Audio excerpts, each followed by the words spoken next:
រថយន្តអាល្លឺម៉ង់ដែលបងប្អូនជឿជាក់ថាវាធន់សុវត្ថិភាពហើយនឹងប្រណិតនោះឥឡូវនេះចេញជាប្រភេទអគ្គិសនីហើយតម្លៃរបស់វាគឺ$49,000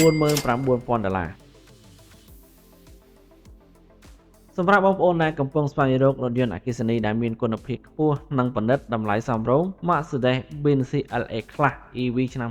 2026គឺជាជម្រើសមួយគួរឲ្យចាប់អារម្មណ៍មែនទែនដោយសារតែតម្លៃរថយន្តគឺចាប់ផ្ដើមត្រឹមតែ$48,500 ប៉ុណ្ណោះសម្រាប់ជម្រើស CLA 2.5 Mercedes-Benz បានបង្ហាញថា CLA 2.5 EQ Technology ជាកំណែដំបូងដែលមានប្រព័ន្ធបង្វិលកង់ RWD ដោយប្រើប្រាស់ម៉ូទ័រអគ្គិសនីមួយផ្លាកកម្លាំងបាន268 HP កម្លាំងរមុលដល់ទៅ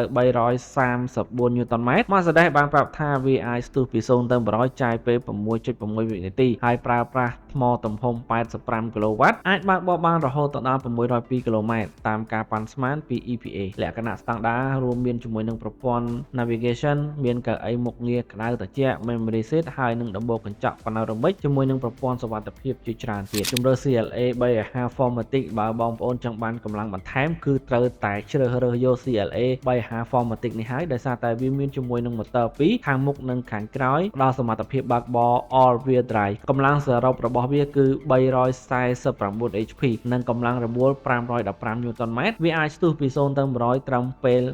4.8 វិនាទីប៉ុណ្ណោះហើយសម្រាប់ចម្ងាយបើកបរថយរហូតដល់100គីឡូគឺត្រឹមតែ502 km តែប៉ុណ្ណោះដោយប្រើប្រាស់ទំហំថ្មដូចជាមួយនឹង CLA 2.5ដូចគ្នាហើយរថយន្តទាំងពីរអាចសាកពី10ទៅ 80% ចាយពេល22នាទីបើសិនជាសាកជាមួយនឹង DC Fast Charge សម្រាប់បងប្អូនយល់យ៉ាងណាដែរចំពោះ CLA 2.5 ឬក៏ CLA 3.5 ប្រភេទអគ្គិសនីពីខ្ញុំទៅមានតែប៉ុណ្្នឹងឯងបងប្អូនជម្រាបលាជួបគ្នានៅវីដេអូឡើងក្រោយបាយបាយ